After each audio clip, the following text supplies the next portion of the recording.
జీవి మాల్లో చలో చలో కిలో కిలో ఆషాఢం కేజీ సేల్. సైకిల్ సమస్యల పరిష్కారానికి చర్చల్లో జరిగేది ఒకటైతే బయట ప్రెజెంటేషన్ మరోలా ఉందన్నారు film federation president Vallabhaneni Anil. Federation చర్చలకు ఒప్పుకోలేదని నిన్న పెద్ద నిర్మాతలు మీడియాతో చెప్పారని, కానీ సమస్య పరిష్కరించుకోకూడదా వాళ్లు మధ్యలోనే వెళ్లిపోయారని ఆరోపించారు అనిల్. తమపై మాట్లాడిన నిర్మాత 90 లక్షల రూపాయల వేతనాలు బకాయి ఉన్నారన్నారు. చర్చలకు తాము సిద్ధంగా ఉన్నామని, చర్చలు జరుపుతారో లేదో క్లారిటీ ఇవ్వాలని డిమాండ్ చేస్తున్న అనిల్తో మా ప్రతినిధి నిఖిల్ ఫేస్ టు ఫేస్. కార్మికుల సమ్మె 13వ రోజు చేరింది. ఈ రోజుతో షూటింగ్స్ అన్ని కూడా బంద్ ఉన్నాయి. ప్రస్తుతం తెలుగు ఫిలిం ఫెడరేషన్ కార్మికుల ప్రెసిడెంట్ అనిల్ ఉన్నారు, మాట్లాడదాం. సార్ చెప్పండి, చర్చలు ఎంతవరకు వచ్చినాయి? 13వ రోజు సమ్మె కొనసాగుతుంది. చర్చల పేరుతో ఛాంబర్లో దోబూసులాడుతున్నారండి. మొన్న జరిగిన ఛాంబర్ మీటింగ్లో మమ్మల్ని క్లారిటీగా వారు మాట్లాడారు. మాకు 4 కండిషన్లు ఒప్పుకుంటే మేము పర్సంటేజ్ చెప్తాము అన్నారు. తర్వాత మేమందరం కూడా మళ్ళీ బయటకు వచ్చి 10 నిమిషాలు మేమందరం కూడా మాట్లాడుకొని మేము అన్నీ ఒప్పుకుంటాము, మాకు ఏ పర్సంటేజ్ చెప్తారో చెప్పండి అని చెప్పేసి, మీరు కావాలంటే ఎలా కావాలంటే అలా మీకు సాటిస్ఫాక్షన్గా ఉండే విధంగా రాయండి అని మేము ఒక ఎంటీ లెటర్లు కూడా మేము ఛాంబర్ అధ్యక్షుల వారికి ఇవ్వడం జరిగింది. వారు ఏ నిర్ణయం తీసుకున్నా మేము కట్టుబడి ఉంటామని చెప్పాము.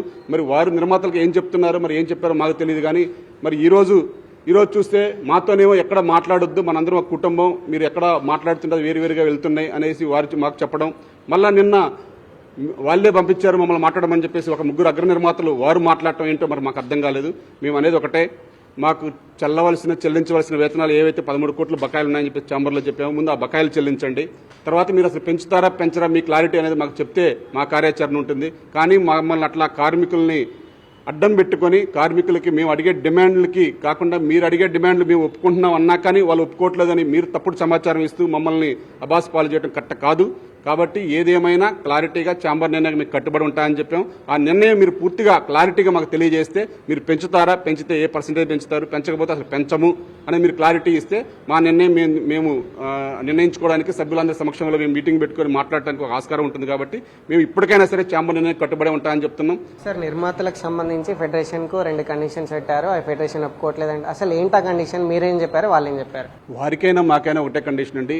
ఎవరైతే మన తెలుగు ఫిలిం ఇండస్ట్రీ ఎంప్లాయీస్ ఫెడరేషన్లో లేని స్కిల్ లేని ఏమన్నా ఆ క్యారెక్టర్ సంబంధించిన ఏమైనా ఆర్టిస్టులు కావాలంటే బయట నుంచి తెచ్చుకుంటామంటే ఓకే తెచ్చుకోండి అని కూడా మేము ఒప్పుకోవడం జరిగింది. జరగకుండా ఇంతే నాన్చుడి ధోరణి ఉంటే మీ కార్యాచరణ ఎట్లా ఉండబోతుంది ఫెడరేషన్ తరఫు నుంచి? ఇక్కడ సమస్య పరిష్కారం కోసమే మేము ఆలోచన చేస్తున్నాం. మేము మీరు ఏమి చెప్పినా వినడానికి మేము సిద్ధంగా ఉన్నామని చెప్పేసి చెప్పినా కానీ మరి వారు ఎందుకు పెంచట్లేదు అనేది మాకు అర్థం కావట్లేదు. మరి వారి కార్యాచరణ ఏంటో మరి మాకు తెలియట్లేదు.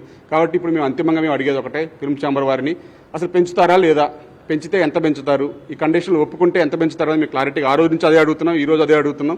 ఎంత పెంచుతారో చెప్తే మా నిర్ణయం కూడా మీకు చెప్పడానికి ఆస్కారం ఉంటుంది. కాబట్టి ఆ నిర్ణయం వారి నుంచి రావాలని మేము కోరుకుంటున్నాం. మాకు ఆల్రెడీ ఉన్న బకాయిలు కొన్ని ఉన్నాయి, 11 కోట్ల బకాయిలు ఉన్నాయి. వాటిని కూడా ఛాంబర్ తొందరగా ఇంపించాలి, అవి ఇస్తే కూడా మేము కొంచెం బెనిఫిట్ అవుతామని కూడా ఫెడరేషన్ నాయకులు చెప్తున్నారు. Video journalist Srinivas, Nikhil, Hyderabad.